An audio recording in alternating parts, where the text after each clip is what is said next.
Deus no meio do povo. Hoje é quarta-feira e vamos continuar nosso estudo da lição, o Guia da Escola Sabatina, que a gente está estudando aqui desse trimestre, alusões, imagens e símbolos. Como estudar a profecia bíblica. Hoje o tema vai dar continuidade ao trono de Deus. A gente viu o trono de Deus no céu. Estamos vendo o trono de Deus na terra. Falamos do Jardim do Éden. Falamos da Arca da Aliança. E hoje a gente vai falar aqui do santuário que Deus pediu para habitar no povo de Israel com o tabernáculo. Então, Deus no meio do povo é o tema de hoje. Então, fica comigo, vai ser interessante. Vai ser rapidinho. Fica comigo até o final do vídeo porque vale a pena, vale a nossa salvação. Logo após a vinheta.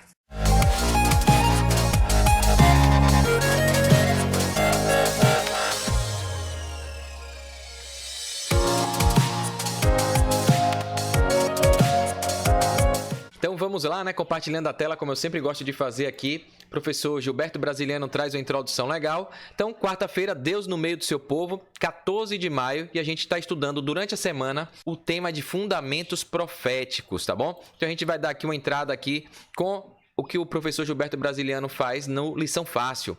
A presença divina com o povo. Quando Deus ordenou a Moisés que montasse o tabernáculo no deserto, em meio às tribos, tinha a intenção de estar no meio do seu povo.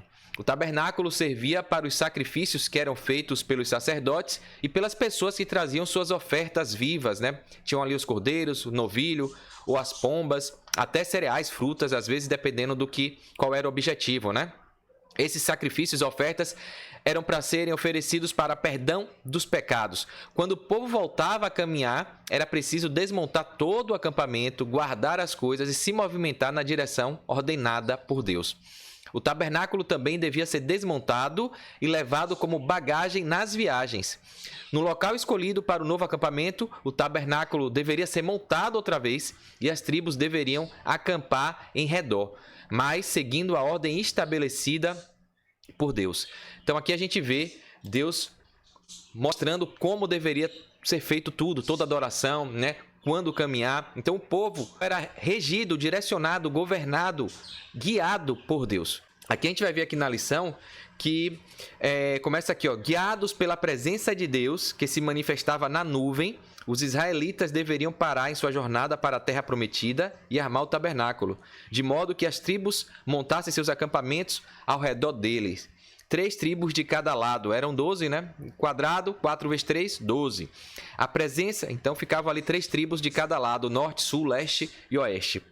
A presença de Deus desceria ao lugar santíssimo e se estabeleceria no meio do povo. Então, bem interessante isso aqui. E o guia traz uma pergunta já aqui, a pergunta 4, eu vou compartilhar aqui com você, que tem a ver com esse tema aí, né? Vamos ver aqui a lição. Em cada um dos 4 lados do tabernáculo havia uma tribo guiando as demais. De acordo com Números, lá na Bíblia, né, capítulo 2, quais eram essas 4 tribos? Então tinham 12 tribos e Deus elegeu 4 tribos para ser tipo as capitãs ali, né? No desbravador a gente tem as unidades do clube, tem um conselheiro, tem um capitão. Então líder, tem uma tribo que ficaria como líder para organizar aquele lado ali daquelas 3 tribos que estariam ali. Então bota pause aí para você dar uma olhada, dar uma estudada, é bem simples e depois você confere aqui comigo, tá bom? Vamos lá então, dando aqui agora a resposta. Então o professor traz aqui a pergunta e a resposta com os textos, lembrando que Deus pediu a Moisés para fazer esse tabernáculo porque ele queria habitar no meio do povo. É impressionante como Deus sempre tem buscado, como a gente tem visto aí ao longo das lições, dos estudos anteriores. Inclusive, deixa eu fazer esse alerta, né, que eu não fiz e vale a pena. Se você não viu os estudos anteriores do sábado, domingo, segunda, terça, dá um pause aí, vai para você pegar a sequência lógica sobre os fundamentos proféticos, porque ajuda a gente a entender as profecias de Daniel, Apocalipse, entender todo o cenário que aponta para Jesus Cristo, tá bom? Então, voltando aqui, tá aqui, ó, Números 2, vou ler rapidinho, ó. Os que amarrarem suas tendas do lado oriente para o nascente serão os da bandeira do exército de Judá. Então, oriente, do lado oriente, do leste, né? Então, aqui, Judá. No sul, a bandeira do exército de Ruben, segundo seus esquadrões, estará para o lado sul. A bandeira do exército de Efraim estará para o lado ocidente, que é o oeste, né? E a bandeira do exército de Dan estará para o norte. Então já está aqui, já deu a resposta aqui. As tribos que lideravam o acampamento de cada lado do tabernáculo ficava assim. Lado leste, Judá. Lado sul, Ruben. Lado oeste, tribo de Efraim. Lado norte, tribo de Dan. E vem colocando aqui umas coisas interessantes, né? Por que isso, né? Porque Deus gosta de organização, né?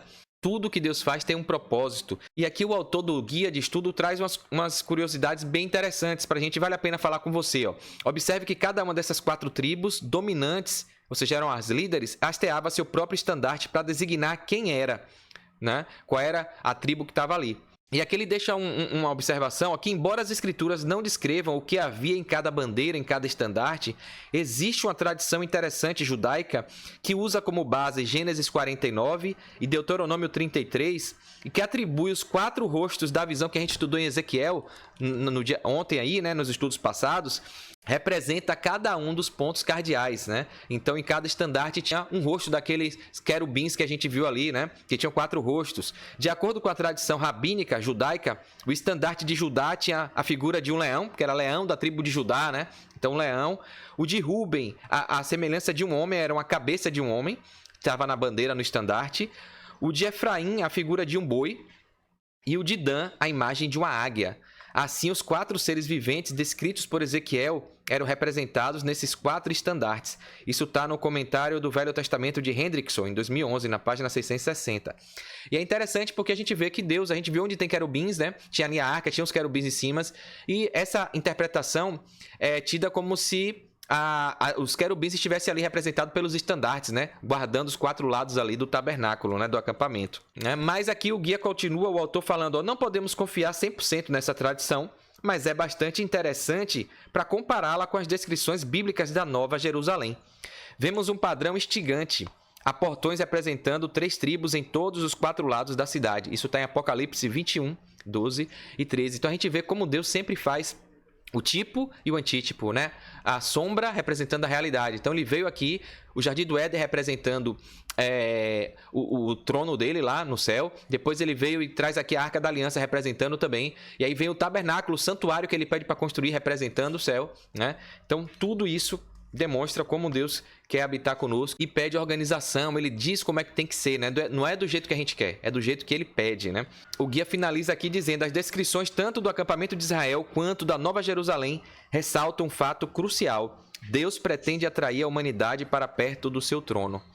O Apocalipse afirma que o santuário da Cidade Santa é o Senhor, o Deus Todo-Poderoso, e o Cordeiro. Está em Apocalipse 21, 22, né? E a nossa esperança, um dia ele vir para voltar, porque Jesus fala que iria, né? Eu vou preparar lugar, e quando eu for preparar, eu voltarei para te buscar, para você ir morar lá comigo, né? Então é isso que Deus está fazendo, e essa é a bendita esperança que a gente tem, né?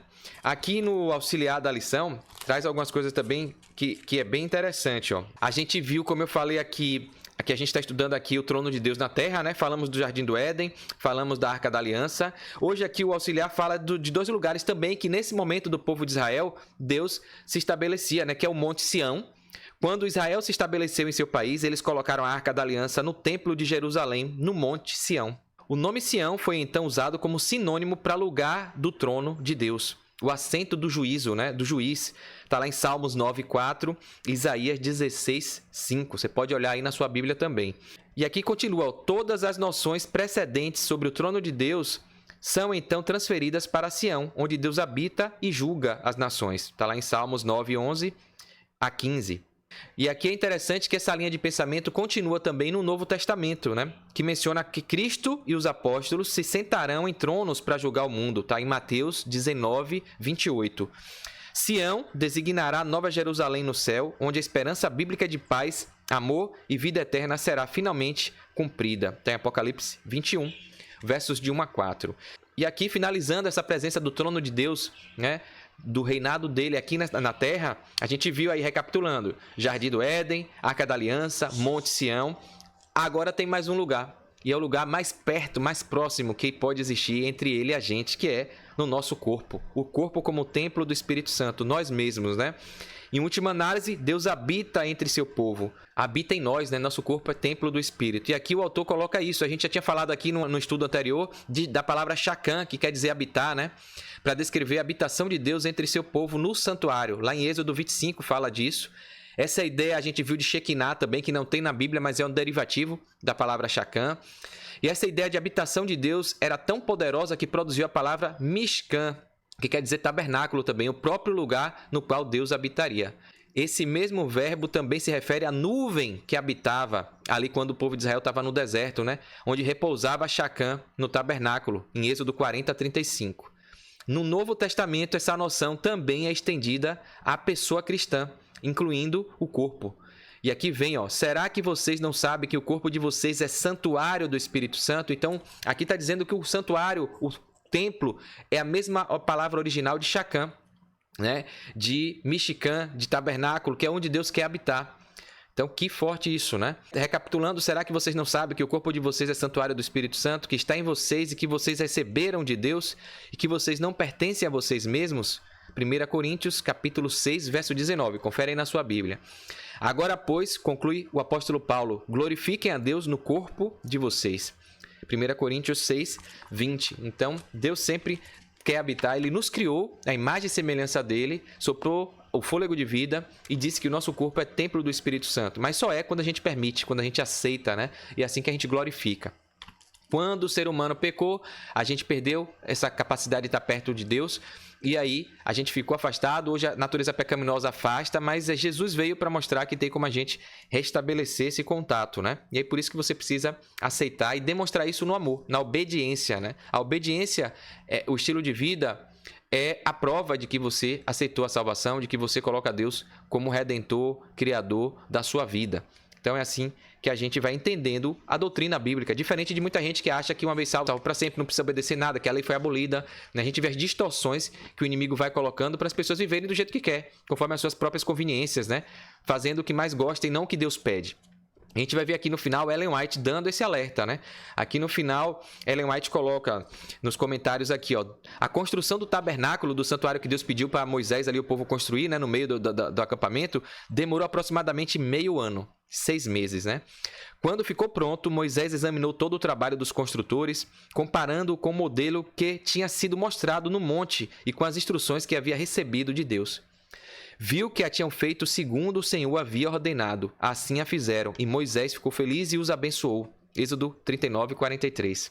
E aqui ela fala, né, a visão que ela teve, vendo aquele sentimento, aquele momento ali, ela foi sempre levada para esses momentos para dar esse esclarecimento para a gente, né? Ela coloca aqui, com profundo interesse, as multidões de Israel se juntaram em redor ao ver a estrutura sagrada construída. Enquanto contemplavam aquela cena com reverente alegria, a coluna de nuvem pairou sobre o santuário e ao descer o envolveu, e a glória de Deus encheu o tabernáculo. Êxodo 40, 34. Houve uma revelação da majestade divina e durante algum tempo nem mesmo Moisés pôde entrar ali. Com profunda emoção, o povo viu o sinal de que a obra de suas mãos tinha sido aceita. Então imagina, né, a alegria do povo ali ver que Deus aceitou o que eles fizeram, né? Isso aqui é um alerta interessante. Ela coloca aqui uma observação, não houve barulhentas manifestações de júbilo. Como a gente vê hoje muita gente querendo adorar, louvar com barulho, com baderna, com festa, parecendo que está no carnaval. E a profetisa aqui coloca que não houve barulhentas manifestações. Uma reverência solene tomou conta de todos. Então, a melhor forma é o silêncio da gente adorar, glorificar.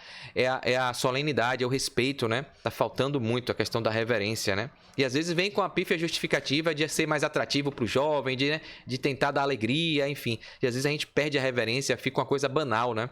E Deus é santidade, né? A alegria que sentiam em seu coração transbordava em lágrimas de felicidade e sussurravam palavras sinceras de gratidão por Deus ter condescendido em habitar com eles. Isso está no livro Patriarcas e Profetas, página 295. Aqui ela coloca também, Deus definiu como queria ser adorado. E é sempre assim. Um sistema cerimonial foi estabelecido, garantindo a lembrança de Deus entre seu povo e assim servindo de uma muralha para proteger da violação a sua lei eterna, os 10 mandamentos. Perceba aí como é importante a gente entender que é Deus que pede e a gente tem que seguir o que Ele pede. O povo de Deus foi privilegiado com 2 sistemas legais, um moral e um cerimonial. O primeiro, que é o moral, aponta para a criação e serve de recordação do Deus vivo que fez o mundo, cujas reivindicações são obrigatórias para todos os seres humanos em todas as dispensações e existirá por todo o tempo e toda a eternidade, porque Deus é imutável, né? Ele é o mesmo ontem, hoje e sempre. O caráter dele é o mesmo. E a lei, os 10 mandamentos, representam a lei dele, né? Para mostrar ao povo que o povo tinha se distanciado, né? Estava se pervertendo, corrompendo, idólatra. E apesar de tudo isso, ainda a gente vive hoje com essa negligência, com essa desobediência. O segundo sistema é o sistema cerimonial. que foi outorgado porque o ser humano transgrediu a lei moral, né? Então, como o ser humano desobedeceu a lei moral, pecou, o salário do pecado é a morte, Deus, com seu plano de salvação e redenção, estabeleceu um cerimonial para o ser humano entender que ele poderia ser salvo, restaurado, poderia sair dessa pena da morte, né? Essa cerimônia estava ali chamando as pessoas para o plano de redenção e para que as pessoas demonstrassem a sua obediência, consistindo em realizar os sacrifícios e as ofertas que apontavam para a redenção futura. É didática, é pedagogia. Então aqui deixa claro que cada um sistema é muito claro e distinto um do outro. O moral, a lei de Deus é eterna, não muda. Jesus veio cumprir, não veio abolir. O cerimonial era para a pessoa entender a sua situação de pecador e saber que vinha um Redentor, vinha um Salvador e que ele precisava fazer aquilo, fazer a expiação dos pecados, se entregar, reconhecer, confessar, se arrepender, para a pessoa ser salva, né? Ser resgatada. Então, desde a criação, a lei moral tem sido parte essencial do plano de Deus e é tão imutável quanto ele. A lei cerimonial, por sua vez, atendia a um propósito particular no plano de Cristo para a salvação da humanidade. É o sistema do tipo, né, encontrando o antítipo, né, da sombra encontrando a realidade. Os sacrifícios e ofertas foi estabelecido para que, por meio desses serviços, o pecador pudesse discernir a grande oferta que Deus deu. Não era para ele dar nada a Deus, como a gente viu que os pagãos faziam, né? Oferecendo, parecendo que estava dando um presente a Deus. Não, era para lembrar que Deus estava dando um presente para o povo, né? O povo caído. A gente finaliza aqui a autora Ellen White falando: o dom de Cristo garante auxílio em todas as nossas dificuldades e vitórias, em todos os nossos conflitos. Em Cristo está a força do seu povo, pois todo o poder lhe é dado no céu e na terra. Lembremos-nos como um povo que recebeu grande luz, de que Cristo se assenta no meio do seu povo como refinador e purificador de prata. Ele está continuamente limpando o coração daqueles que se empenham em seu serviço, como cooperadores de Deus. Ele atua por meio de cada pessoa. Ele está continuamente limpando o coração daqueles que se dispõem a ser purificados, separando os puros dos impuros. Isso foi escrito em 1899. Então, que eu e você possamos entender isso, que apesar de sermos pecadores sujos, Jesus veio, se a gente quiser aceitar e buscar se limpar, ele vai nos perdoar e vai nos capacitar para fazer a santa e boa obra dele, tá bom? Então, se você gostou, curte aí, comenta, se inscreve aqui no canal e clica no sininho para você receber as notificações dos vídeos que eu vou estar postando aqui, tá bom? Essa é a forma que você tem de agradecer pelo trabalho que a gente tem feito aqui, dedicando o tempo e recapitulando a lição. E fazendo isso, você, além de receber avisos e notificações, sempre que eu postar vídeos aqui interessantes, e são vídeos legais de vários assuntos, não só da parte espiritual, de curiosidades, de investimentos, negócios, enfim, utilidades públicas. Então, tenho certeza que vai agregar algo para você. E você vai ajudar fazendo isso, curtindo, comentando, compartilhando, a levar essa mensagem para outras pessoas, tá bom? Então vai ser um missionário, vai ser um duplicador, fazendo também o seu trabalho de levar a mensagem de salvação. Então, conto com você, vai ser rapidinho, dá essa moral aí. Espero você no próximo vídeo. Um forte abraço, sucesso, fique com Deus.